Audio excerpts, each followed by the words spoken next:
Hi folks, hope you're okay today. It's good to be with you. I just want to talk about complex language and simple language.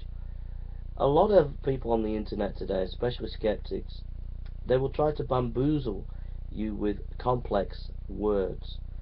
And you're listening to their video and you think, boy, that's very complex, very hard to understand, and therefore they must be really clever, and therefore they must be right in what they're saying.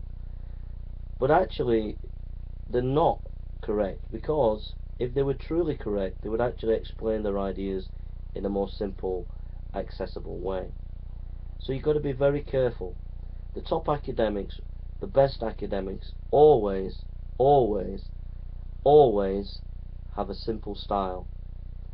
Those who are not the top academics, but who think they're the top academics, will always use a complex style without question. Look at the greatest writers that have ever lived. There's always a simplicity in their style. Those who use complexity within their style are the ones who are not the great writers. And it's the same in any field, whether it be science or philosophy. The greatest thinkers are those who are able to reduce their ideas to simplicity, and also able to communicate their ideas in an accessible, simple way to the wider community. And there's the problem with a lot of skeptical videos that are being made today. They are philosophical and scientific pretensions. They bear no resemblance to any deep academic scholarship whatsoever. But those who are not trained and able to spot the mistakes that these kind of people are making take on board what they're saying and say, oh well, if it's complex, if they're able to say it in a smart, witty way and give some creative illustrations that they've made with the computer on the video, then therefore it's got to be alright, it's got to be right. You have to be very suspicious when people are doing this, because they're actually manipulating you. They're playing on your ignorance.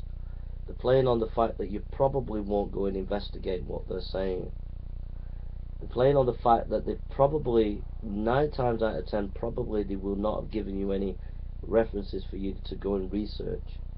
And almost certainly, most of them will never give you their opponent's position. They will never link to an opponent's argument or an opponent's evidences. But what they will do is just fill you with complex words, talk about complex ideas in a complex way, purposely to try and off-foot you so that you feel that they are the masters of the subject. But you can be the master of the subject if you go and read it, study it, and think about it.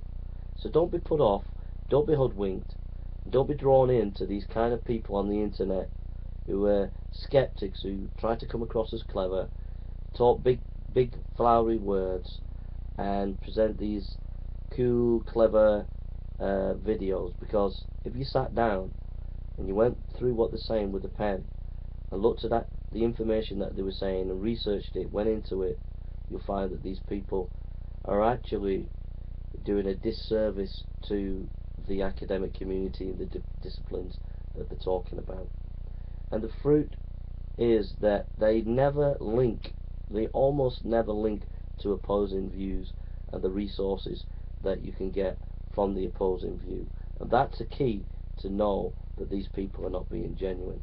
I have often linked to my opponent's views or scholars who are different from me, or I've given books that are from scholars that are different from me. I've often done that throughout my YouTube career. But nearly 99.9% of the skeptics on YouTube never do it. It's only very rarely that they do. They'd rather just give you complex words and hope that you'll leave it at that. Alright? Thank you for listening, and take care.